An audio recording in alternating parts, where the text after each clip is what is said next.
અમદાવાદના બોપલમાં આવેલું 50 વર્ષ જૂનું મનોકામનાપૂર્ણ મહાદેવજીનું મંદિર વર્ષોથી શ્રદ્ધાળુઓની આસ્થાનું કેન્દ્ર છે। તો આ મંદિરમાં પરિસરમાં 50 કિલોનો ઘંટ લગાવવામાં આવ્યો છે। સંપૂર્ણ વૈદિક પૂજા વિધિ કરીને આ વિશાળ ઘંટને પ્રસ્થાપિત કરવામાં આવ્યો છે। સાથે જ અહીં આવનાર ભક્તો માટે 50 કિલો શીરાનું મહાપ્રસાદનું પણ આયોજન કરવામાં આવ્યું હતું। ત્યારે એવું પણ કહેવાય છે કે અહીં આવીને દર્શન કરનાર ભક્તોની મનોકામના અવશ્ય પૂર્ણ થાય છે। लगभग 40 થી 50 વર્ષ સુધી ત્યાંથી આ મંદિરની સેવા પૂજા બાપુજી કરતા હતા અને પછી અમે કરી રહ્યા છીએ।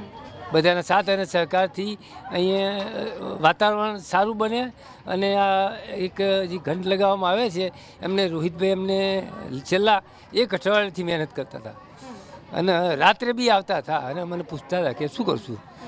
હું કહું હું તો ઊભો રહીશ તમારી છેડે અને વાતાવરણ એનું સારું રહે।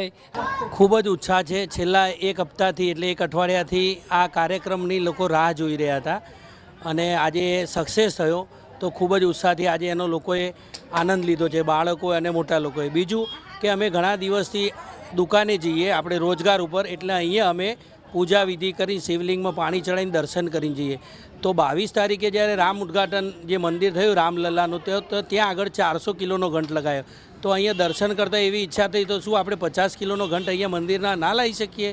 તો એ ઈચ્છા વ્યક્ત કરી અને બધા દાતાઓ અને બધાનો સાથ સહકાર મળ્યો।